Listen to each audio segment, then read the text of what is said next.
Did you know that more whistles are produced in Columbus, Ohio than anywhere else in the United States, like to the tune of over 500,000 a year? Are you intrigued? Would you like to know more? Because I know I do.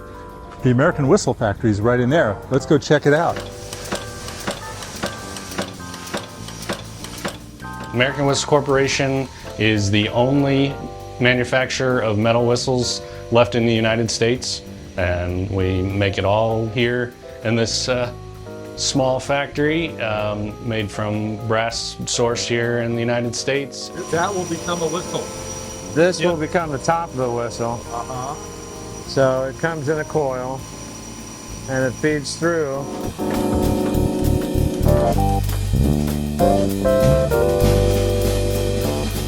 And these are the results that we sort and run through our next press.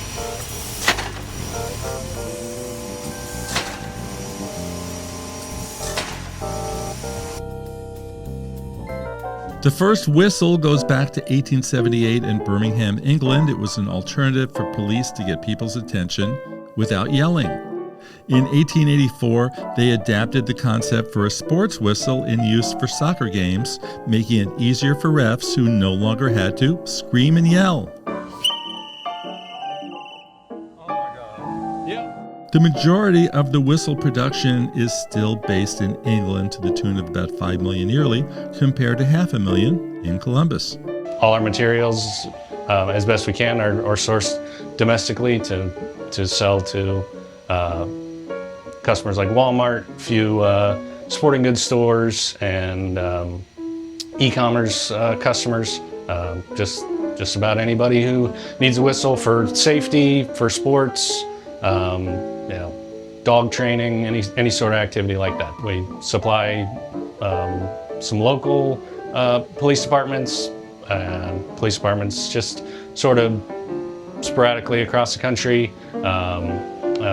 Big one we're moving right now is for Alcatraz Prison in San Francisco. We're shipping about 10,000 units to them in the next week or two. The prison is a tour place now, so what do they do with whistles? In their gift shop, they have our whistle printed with their name on it. I think it's a good idea for just about everybody to have a whistle. It cuts through all the other urban noise that you might run into if you find yourself in trouble, and people come looking if they hear that sound.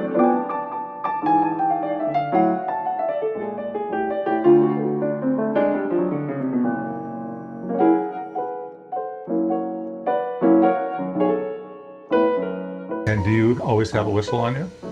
I have several in my office. I keep one in my car. I've got my sports bag has a whistle in it just about everywhere I go. I think I read that you also recommend it for hikers. Yes. Yeah, when there's no phone signal. Exactly. Yeah, that's last resort, but you always got to have something to call out to anybody that might be in earshot. Okay. Is this how they did it in 1956? I don't think so. I think this came a little bit later on. Columbus whistle. And that's before the P. Oh, they get louder with the P in it. And that's how the ball ends up in it. Makes quite the difference there. I think there was obviously a downtick a few years ago. People not getting in confined spaces together for basketball and soccer and football events like that, but I think we've gotten back to a healthy spot where a lot of people are going out and enjoying competitions with a lot of people and getting back to their regular lives, and comes with being safe and having all the precautionary materials with us.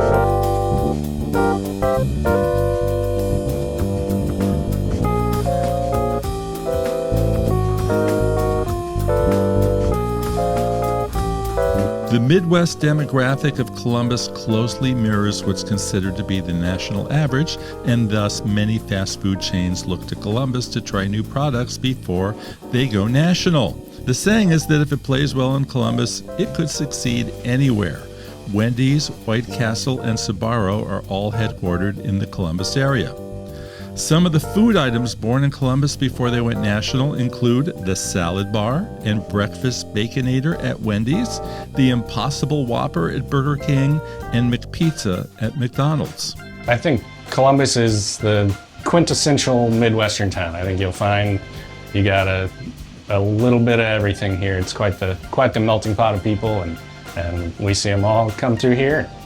Everything as in fast food restaurants, the state capitol. You name it. I know we're a testing ground for a lot of fast food markets and stuff, but we got, just cover all the highs and lows of food and different cultures. Just about everyone is included in Columbus. Now, we can't finish up our visit to Columbus without mentioning the Ohio State University. Yes, that's really its official name. They even have t-shirts making fun of it. OSU is one of the largest universities in the country, ranking as the 4th largest public university with just over 60,000 students. Texas A&M near Houston is the largest with over 75,000 students. OSU's campus is massive, spread over roughly 1,700 acres. That's nearly 3 square miles of quads, classrooms, stadiums, laboratories, and green spaces. My favorite walk? Start at the Oval, head past the Wexner Center for the Arts, go inside the beautiful library, which even has an official selfie spot, and then end up at Ohio Stadium, the Horseshoe, where over 100,000 fans cheer every fall Saturday. Now, when we visited, the stadium was closed, but just looking around on the outside, you can see how inspiring it would be to visit on the inside. Go Buckeyes!